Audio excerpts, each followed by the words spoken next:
Сәлеметсіздер ме? Бүгін жаңа пробный тестті талқылайтын боламыз. Бірінші сұрақты оқысақ бірден. The correct variant. Yesterday she in London. Бұл сұрақты біз алдындары келген деп ойлаймын. She was in London. Бұл жерде неліктен were is does болмайды. Where болмайды, себебі to be'дің өткен шақтағы екі формасы was және where екендігін білеміз, иә? Was және where. Was ол I, he, she, itпен қолданылса, ал қалған you, we, they, we деген формамен қолданылады. Бізге she деген сөз келіп тұрғандықтан, және yesterday деген кеше деген сөзді өткен шақ уақытты білдіріп тұрғандықтан, бізге was қолданылады. Келесі. The correct collocation. Do the test carefully, try not to make mistakes. Бізде make пен бірге mistakes деген collocation жүреді. Яғни, collocation дегеніміз біздің бірге қатар жүретін сөздер. Оларды біз тек солай жаттаймыз.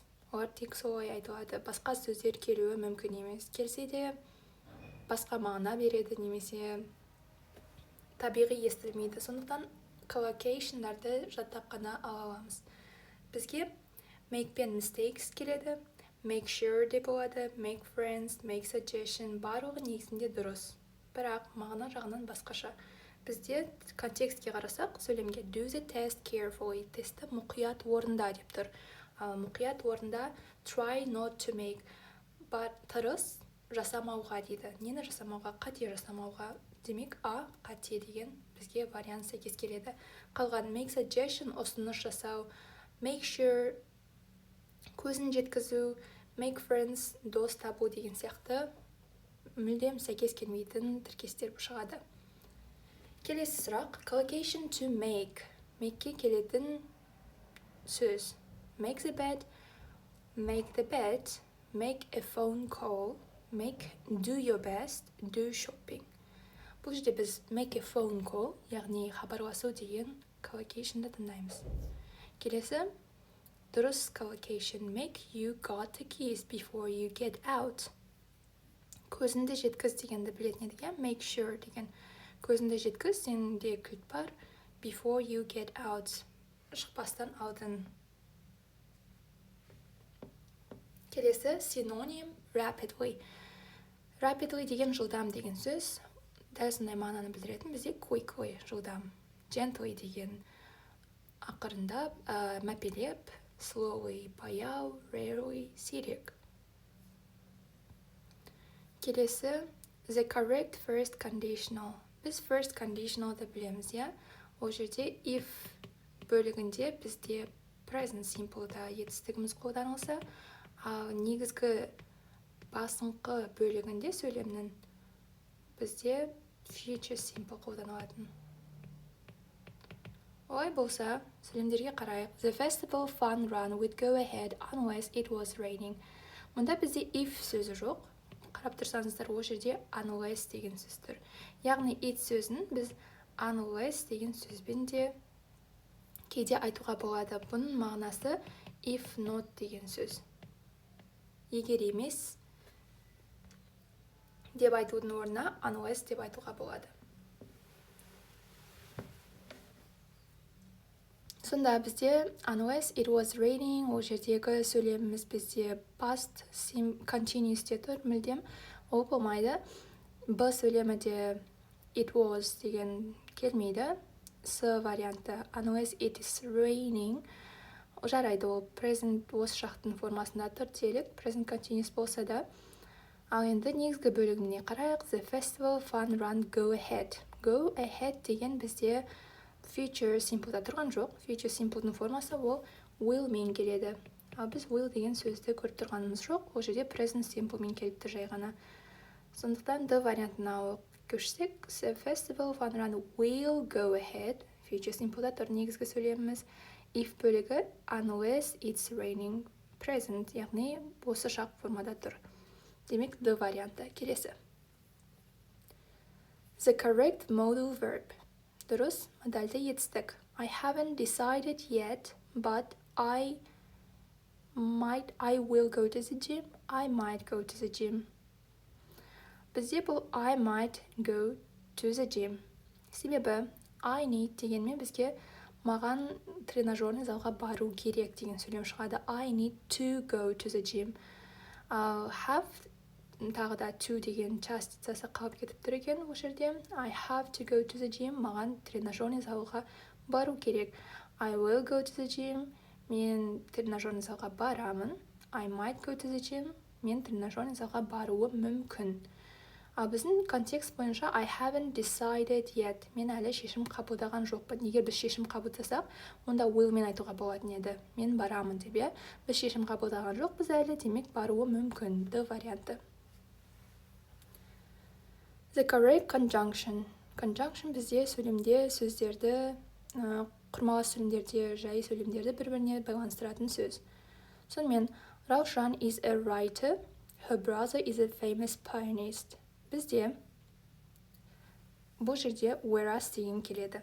Whereas conjunction'ы екі түрлі жағдайды, параллельді нәрсені сипаттаған кезде қолданылады. Яғни бір жағынан мынау болып жатса, екінші жағынан мынау болып жатыр деп айтқан кезде біз whereas'ты қолданамыз. Мысалға, I am talking whereas you are listening. Мен сөйлеп жатқанда сендер тыңдап жатырсыңдар, иә? Екі жақты сипатталған кезде осылай. Мен мұғаліммін, сендер оқушыларсыңдар. I am a teacher, whereas you are students. Whereas-ты біз осындай мағынада қолданамыз. Келесі. The suitable answer. Дұрыс келетін жауап. Where is the board? Тақта қай жерде? It is next to the bank. Ол банктың жанында. It is under the table. Ол үстелдің астында. It is on a vase. Ол вазаның үстінде. It is behind the teacher. Ол мұғалімнің артында. Әрине, the варианты дұрыс. Appropriate preposition. Дұрыс келетін preposition, предлог. There is a big tree in front of my bedroom window. Бізге in front of деген үстеу үш сөз бірге жүреді де, алдында деген мағынаны білдіреді. Жатын бөлмемнің терезесінің алдында үлкен ағаш бар деп тұр екен сөйлем. Sentence with conjunction. Can you imagine your own business? Бұл жерде ешқандай бізде сөздерді байланыстырып тұрған көмекші сөз көріп тұрған жоқпыз. Барлығы өз алдына сөздер. What job would you like to do when you are getting old? Қарап тұрсақ, what job would you like to do бір сөйлем, оны келесі сөйлемге жалғастырып тұрған when сөзі. When you are getting old. Сондықтан бұл варианты. Басқаларына да қарап өте салайық. Do you think about going abroad to study? Бұл жерде бізде байланыстырып тұрған екі сөйлемді сөз жоқ. Do you really want to be an actor? Ол жерде де жоқ. Сонымен келесі. Present passive. Осы жақтағы пассив ырықсыз етіс. Flowers grown in our garden. Әрине will be. Себебі бізде жоқ. Are grown in our garden. Себебі present'те келу керек екен ғой. Кешірім сұраймын. Present дегеніміз осы шақ. Осы шақта бізде to be'дің формасы ол am, is, are. Ал flowers көпше түрде are деген to be'дің формасын алады да. Ал етістігіміз біздің үшінші формада тұрады. Ол онсыздақ біздің сөйлемде тұр екен. Grown болып, демек тек are деген вариант дұрыс болады. 13. Correct question. How do you go to the cinema? Бізде қалай кинотеатрға барасың деп тұр екен. Сұрақ әрине how often, қаншалықты жиі деген болады. How many деген қанша деген сөз. Ол санын сұраған кезде қолданылатын сұрақ. Мысалы, how many apples do you have? Қанша алмаң бар? How much time do you have? Қанша уақытың бар? How much да how many секілді қанша дегенді білдіреді, тек ол саналмайтын зат есімдердің алдында тұрады. Ал how fast қаншалықты жылдам деген сөз. Бізде қаншалықты жиі сұрағы сәйкес келеді. The right variant of interrogative sentence. Сұраулы сөйлемнің дұрыс варианты. How many French lessons you have had this week? Дұрыс емес. Себебі сұраулы сөйлемде бізде сұраулы сөз тұрады бірінші, question word. Одан кейін бізде көмекші сөз тұру керек, auxiliary verb, және де subject, бастауыш, және одан кейін етістік, немесе оны инфинитивде айтамыз.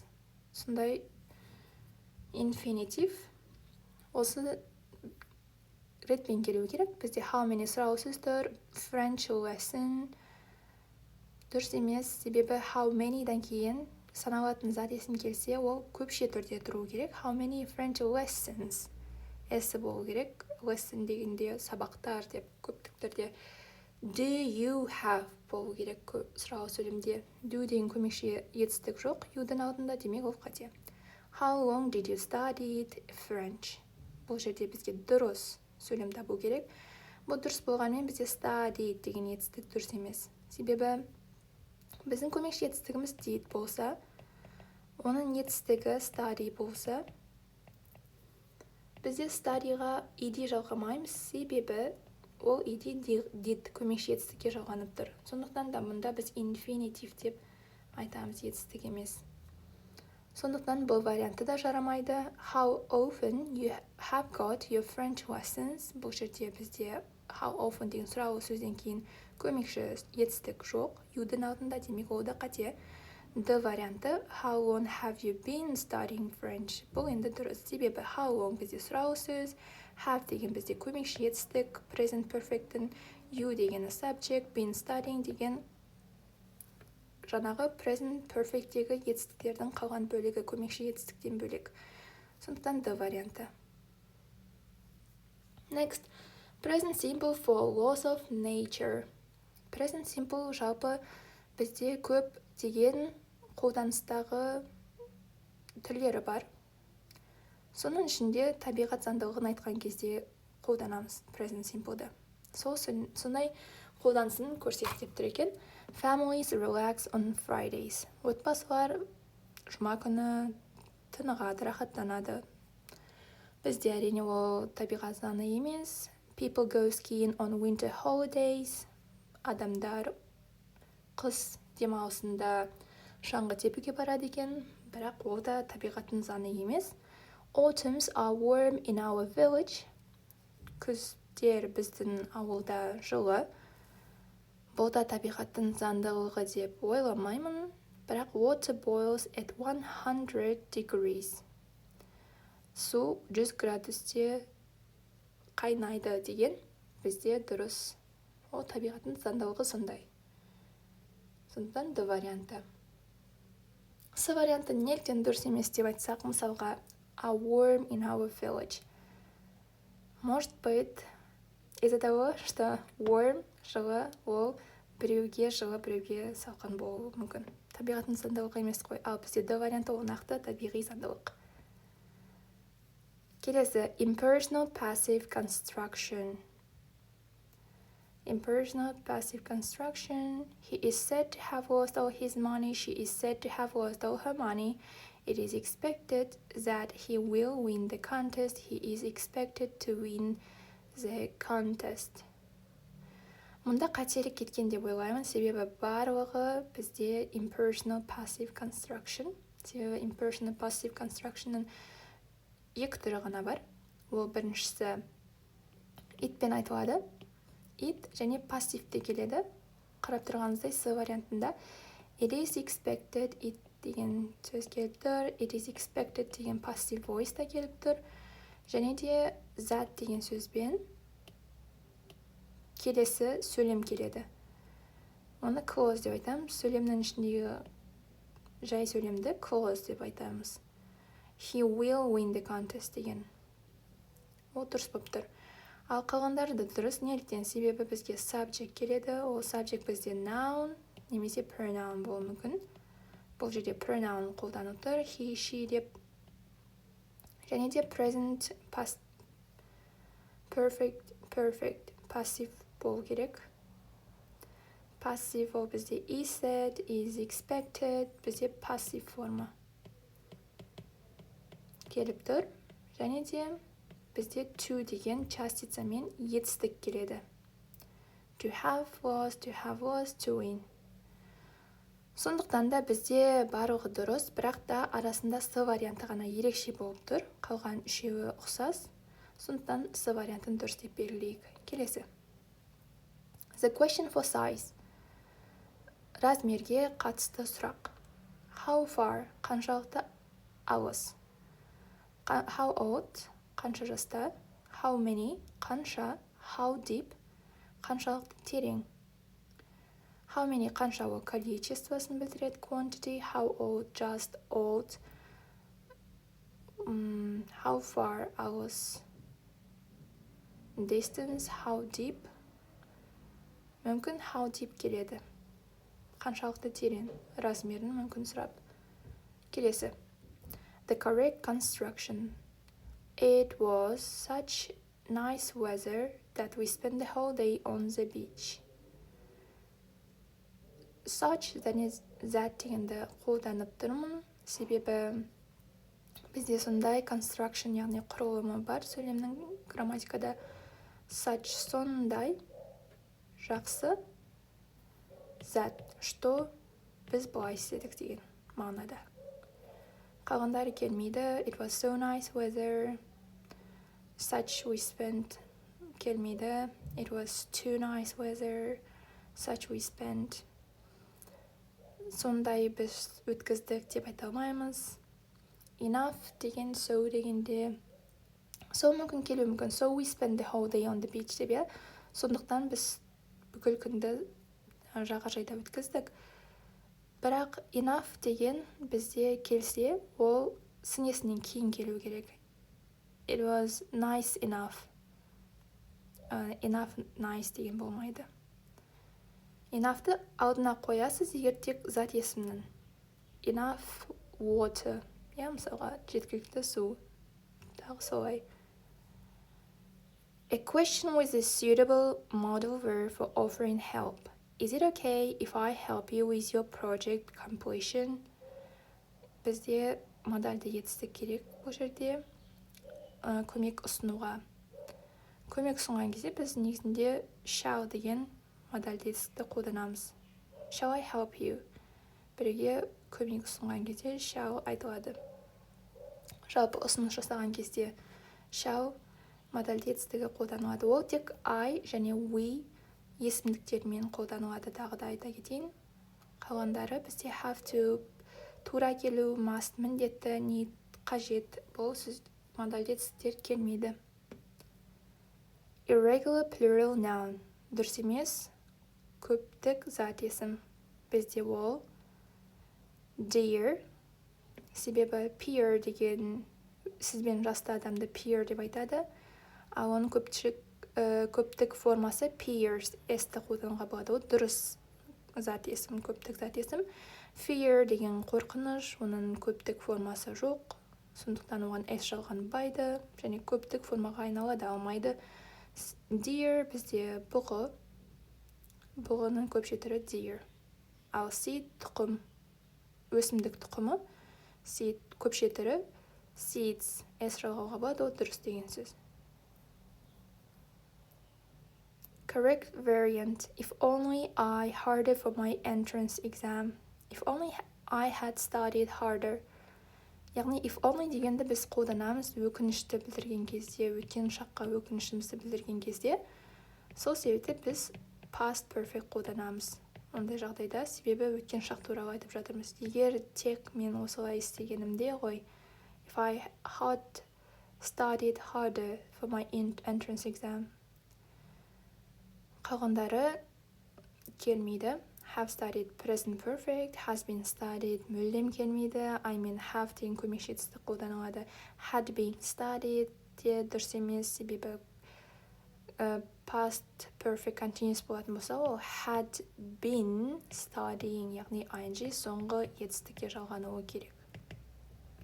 Олай болса, келесі сұрақ. The verb followed by both infinitive and ing form. Яғни, ағылшын тілінде екі етістік бірге қатар келетін болса, бірінші етістік бізде міндетті түрде шақ формасында келеді. Ал екінші етістік сөйлемде ол либо инфинитив формада. Инфинитив форма дегеніміз төмен келеді етістігіміз, немесе gerund. Gerund дегеніміз ing мен келетін етістік. Ондай кейбір етістіктерден кейін міндетті түрде тек инфинитив қолданылады, қандай да бір етістіктерден кейін тек қана gerund қолданылады. Яғни қандай да бір етістіктерден кейінгі етістіктер тек gerund формасында қолданылады. Бұл жерде prevent, алдын алу, remember, есте сақтау, promise, уәде беру, appreciate деген нәрсеге құрмет көрсет, appreciate, қадірлеу, ценить, яғни бағалау деген мағынаны білдіреді. Сонымен бізде remember ғана, оны сіздер тек жаттап ала аласыздар. Бізде инфинитивте де формасында етістік келеді rememberден кейін, gerund формада да келеді. Prevent дегеннен кейін ing келеді тек қана, promise дегеннен кейін инфинитив келеді тек қана, appreciate, ing келеді. Олай болса келесі сұрақ. Correct determiner, дұрыс determiner, анықтаушы. He takes his dog for a walk 3 times a day. Қалған times деген жалпы уақыт, рет деген сөз. Мына контекстте күніне мынанша рет етін сыртқа алып шығады жүргізуге. Бізде тек 3 деген санды білдіріп тұрған с варианты. 1/3 деген 1/3 деген сөз. Such деген сондай, twice деген 2 рет деген уже рет деген сөз twice'тың өзіне кіріп кеткен. Яғни 2 times деген сөзді біз twice деп айта аламыз. Яғни twice деген сөздің ішінде times деген сөз бар. Ал бізге times деп 2 рет қайталаудың қажеті жоқ, сондықтан с варианты дұрыс. The correct meaning of the impersonal sentence. It is your boss. Ол сенің бастығың. Әрине ол идентификация, яғни біреудің жеке басы туралы. Ол уақыт туралы емес, time, weather, ауа райы, немесе distance, ара қашықтық емес. Бұл жерде сенің бастығың деп тұр, яғни біреудің жеке басы, куәландыру. Енді the correct variant, look out, байқа. The book is going to fall into the sink. Яғни ол байқа бір нәрсе болайын деп жатыр дейді. Бір нәрсе болайын деп жатыр, ол бізде to be going to деген construction мен айтылады. To be going to. Яғни what to be, ол am is are болып өзгереді. Бұл жерде book деген it дегенмен алмастыруға болады, сондықтан is формасы қолданылады. It is going to fall. Құлайын деп жатыр раковинаға. Sink деген раковина. Ал қалғандары келмейді. Мұнда бізге тест берілген екен, текст және сұрақ. The myth about Daedalus and Icarus shows. Daedalus and Icarus shows. Bizde Daedalus and Icarus attempted to escape imprisonment on Crete using wings made of feathers and wax, but poor Icarus came to a tragic end when he flew too close to the sun and his wings fell to pieces. Біз сөйлемден тек осы бөлікті оқыдық. Бізге керегі тек сол. Енді жауаптарға қарайық. People used reliable means of transport in the past, a true story about flight, that people hadn't dreamed of flight, how long people have thought about flying. Меніңше D варианты. Оқығаннан мен айта аламын, ол жерде ол a true story емес. Яғни шынайы оқиға емес. Daedalus пен Icarus туралы оқыдық жаңа ғана. People used reliable means of transport, яғни надежный средство транспорт деген қолданбаған. Ол надежный нәрсе емес. Олар қанат қолданған. Қазір қайтадан барып оқимыз. That people hadn't dreamed of flight. Адамдар ұшу туралы армандамаған. Ол туралы мүлдем қарсы деп ойлаймын, себебі армандамаса олар қалай ұшады. Демек, D варианты. Қаншалықты адамдар ұшу туралы ойлағанын. Сондықтан long before modern science made it possible, people had dreamed of flight as the final means of transport. Яғни ғылым пайда болмас бұрын. Жоқ, ғылым пайда болмас емес. Long before modern science made it possible. заманауи ғылым оны мүмкін қылмас бұрын, ұзақ уақыт бұрын адамдар ұшуды транспорттың ең соңғы нүктесі деп армандады дейді. Thousands of years ago, мыңдаған жылдар бұрын. Және дәлелс пен екіріс туралы айтылады. Әрине оды адамдардың қаншалықты ұшу туралы ойланғандығын thousands of years ago деп көрсетіп тұр. Келесі сұрақ. The same meaning. The beginning of the jet age was the mid-1950s. Осындай мағынаны білдіретін сөйлем табу керек. Яғни 1950 жылдардың ортасы jet age-ның бастамасы болды дейді. The mid-1950s was the end of the jet age airline company. Неліктен the end дейді, бізде the beginning деп тұр. Демек қате. People have traveled by air since the middle of 1950s decade. Так. Мүмкін. Себебі адамдар бірақ have traveled деген келмейді, себебі о саяхаттады деп іс-әрекетін білдіргенін білдіріп жатыр. Бізге ол деген келмейтін сияқты. Дальше оқиық. The mid-1950s was the start of cheap flights for people. 1950 жылдардың ортасы арзан ұшақтардың адамдарға бастамасы болды. Ол жағын белгісіз. People have used airlines since the year 1950. Адамдар әуе компанияларын 1950 жылдан бері қолданып жүр. Окей, менше Б варианты дұрыс, себебі Д варианты 1950 жылдар бастап дейді, біздің сөйлемде 1950 жылдардың ортасынан деп тұр. Демек, Д варианты қате, С варианты 1950 жылдардың ортасы арзан ұшақтардың бастамасы дейді. Олай болса, оны көз жеткізу үшін қарайық. 1950 деген сөзді көреміз текстен. The beginning of the jet age was the mid-1950s, when commercial airline companies started to take people to their destinations at a speed no one had thought possible before. Transatlantic flight meant that instead of taking weeks to get from Europe to the USA, the journey only took a few hours. In the early years of the jet age, air travel was extremely expensive and nowhere near as comfortable as it's today. Яғни осы сөйлемде in the early years of the jet age, яғни алғашқы жылдарында air travel was extremely expensive. Яғни әуеде ұшу қатты қымбат болды дейді. Яғни қате С варианты да.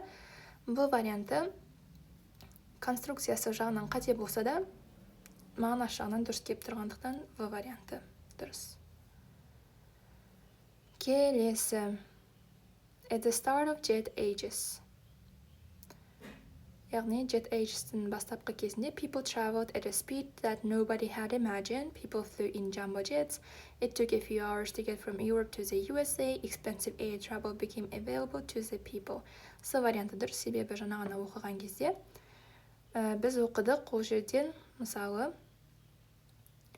1950 жылдар transatlantic flight meant that instead of taking weeks to get from Europe to the USA, the journey only took a few hours. Яғни Еуропадан ақш-қа дейінгі саяхат тек қана бірнеше сағаттарды алды. It took a few hours to get from Europe to the USA дегенде сол нәрсені айтып тұр. Келесі сұрақ. Дұрыс аяқтама. Finally, the author mentions that the progress made in air. Соңғы сөйлемде не дейді екен? One thing worth remembering, though, is that despite the progress made in air and space travel over the last century, it still has serious consequences for our environment. It uses huge amounts of fuel, causing pollution and contributing to global warming. Hopefully, it won't be long before these forms of travel become as safe for the environment as they are for people. Әрине, ол жерде бізге табиғат туралы айтып жатыр. Has severe penalties for our environment. Isn't possible without financial contribution. Бізде финанс жағынан сөз болған жоқ. Means the journey only took a few hours. Ондай сөйлем айтылған жоқ. Become safe for the environment and for people. Табиғатқа және адамға сақ болып келеді. Ол да айтылған жоқ. Керісінше, табиғатқа қатты penalties, өтемі бар дейді. The correct ending, the writer says that the Wright brothers туралы бөлікке қарайық.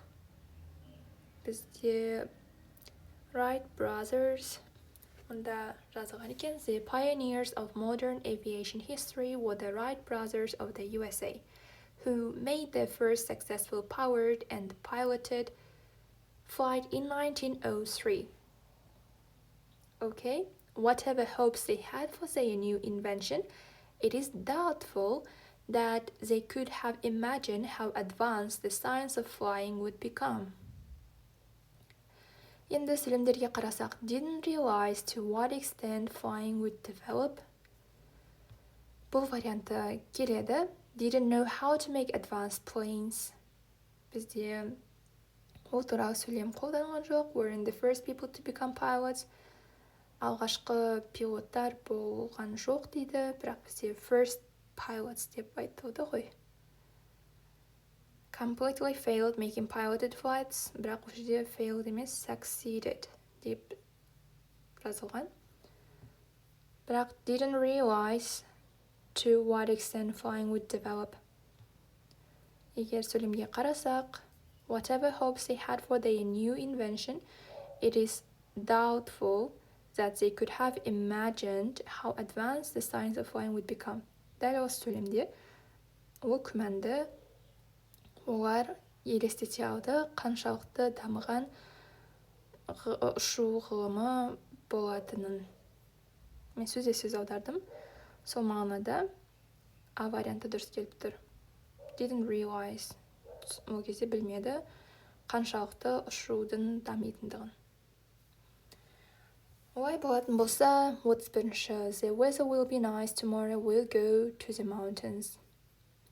Бұл жерде бізде first conditional, егер ауа райы жақсы болса ертең біз тауға барамыз деген сөйлем болуы керек.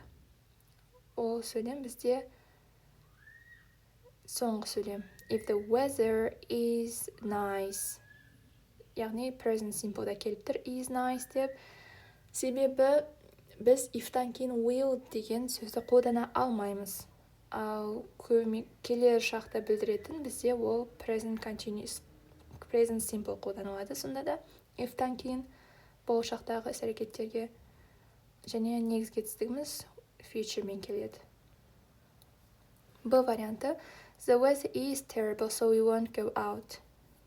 Ауа райы жаман, сондықтан біз сыртқа шықпаймыз. If the weather wasn't terrible, we would go out деген мағына жағына сәйкес келеді. Яғни, егер ауа райы жаман болмағанда, біз сыртқа шығар едік. What happened yesterday? Кеше не болды? Who speaks Brazilian? Ал қалғандары жалпы what және who дегендері екеуі де біздің бастауышқа сұрақ қойып тұр. Яғни сөйлемде бастауыш жоқ бұл жерде. Қарап тұрсаңыздар, не болды? Мысалға бір нәрсе болды деп айтқан кезде, осы бір нәрсе деген бастауыш болып тұрады, ол жоқ болып тұр. Сондықтан бізде көмекші етістік, сосын subject, сосын verb деген құрылым қолданылмайды. Бірден сұраулы сөз subject'ның орнына және де етістігі қолданылады. Дәл солай who'да да. Кім бразилиян тілінде сөйлейді? Келесі. These games take up of computer's memory. Take up a great deal of computer's memory. Себебі қалғандары келмейді. My friends don't play computer games. A couple of my friends don't play computer games. Олай болса, әрқайсысын талдасақ, a couple of деген екі деген сөз. Менің екі досым. A great deal деген үлкен көлемде.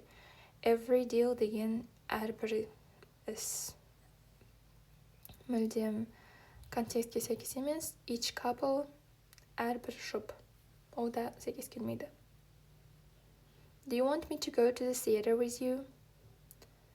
Shall I go to the theater with you? Біреуге ұсынған кезде, иә.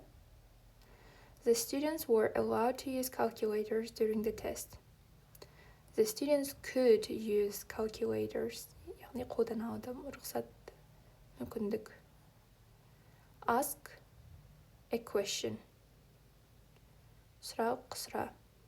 Tell a secret. Сырынды айт. Сыр айт.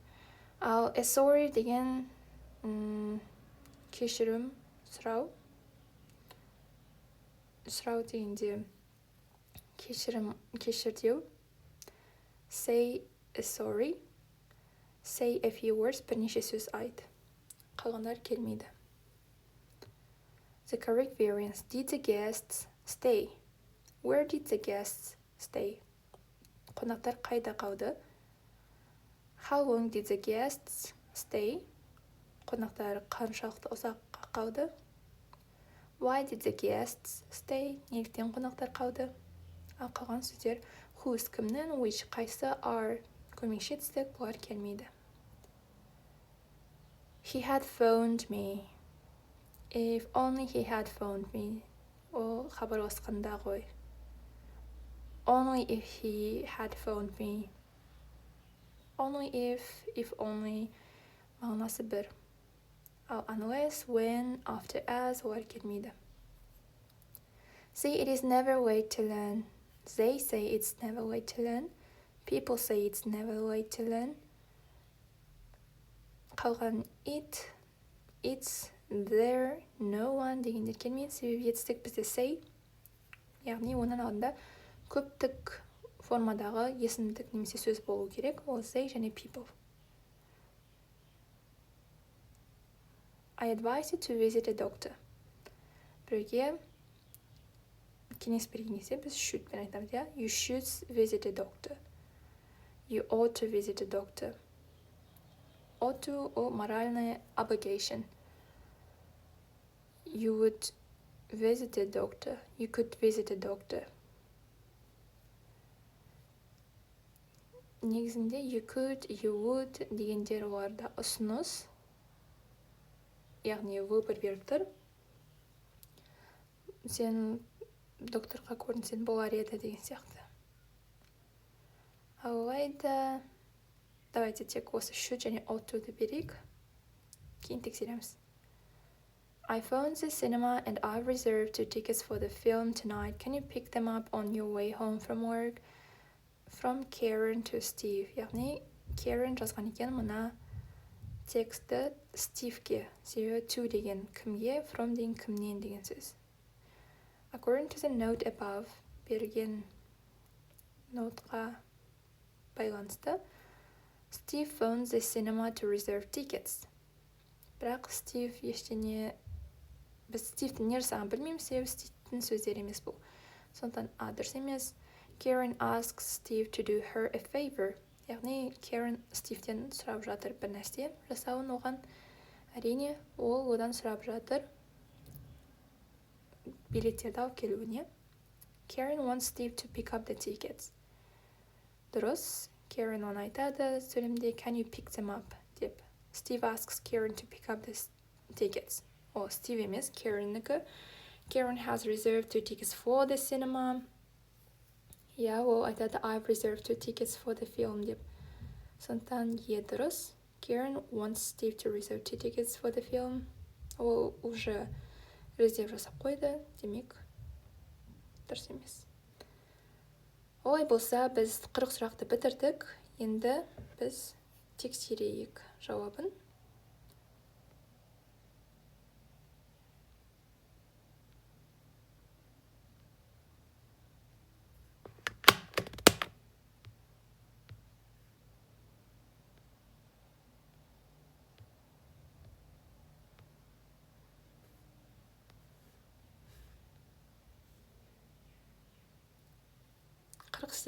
Байл. Яғни бізде 50 балл болу керек. Қайсы сұрақтарымыз қате болды екен? 28-ші сұрақты көру керек, қате. Және 37-ші сұрағымыз қате. 37 және 28-ші сұрақтарды қайтадан барып қарасаңыздар болады. Сонымен талдау аяқталды. Назар қойып тыңдағандарыңызға рахмет.